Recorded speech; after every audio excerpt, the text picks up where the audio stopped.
ચાલો આજે આપણે સંસ્કૃતમાં ચિત્રપદાનીનો અભ્યાસ કરીશું. દરેક બાળક એક એક વસ્તુ સંસ્કૃતમાં બોલશે અને એનો ગુજરાતી અર્થ પણ કહેશે, જેનાથી આપણે બધા સંસ્કૃતના નામોથી પરિચિત થશું. ચાલો સૌથી પહેલા માયાબેન.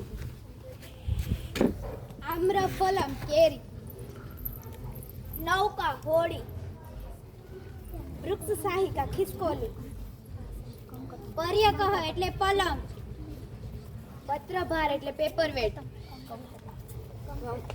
ભ્રમણાભાસ એટલે મોબાઈલ, સૂચિકા એટલે સોય, સ્યુત એટલે થેલો, પર્વત એટલે પર્વત, કંકટ એટલે દડો, એટલે કે ત્રાજુ, આસન એટલે કે ખુરશી, કંકતમ એટલે દાંતિયો,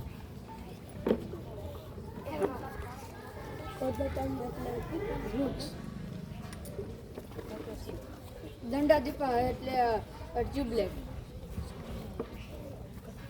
સટહ એટલે સાદડી, ચષક એટલે કે ગ્લાસ, સમાધાન એટલે સાવણી,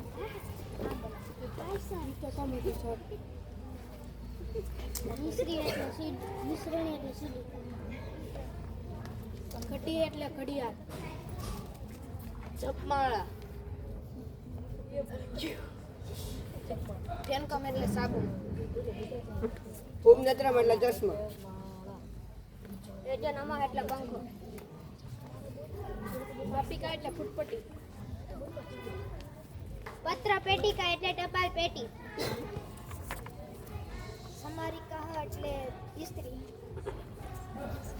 ગૃહમ એટલે ઘર. ચાલો આજે આપણે બધા બાળકોએ અલગ અલગ વસ્તુઓને સંસ્કૃતમાં પરિચય આપ્યો અને સાથે સાથે એનો ગુજરાતી અર્થ પણ રજૂ કર્યો. એટલે આપણે બધા બાળકોને હવે ખબર પડી ને કે આ દરેક વસ્તુને સંસ્કૃતમાં શું કહેવાય. તો આપણે જીવનમાં રોજબરોજની બધી વસ્તુઓ છે, ઘરે પણ આપણે ઘરે છે, નિશાળે છે, આપણે સંસ્કૃતમાં એનો ઉપયોગ કરીશું. બરાબર ને?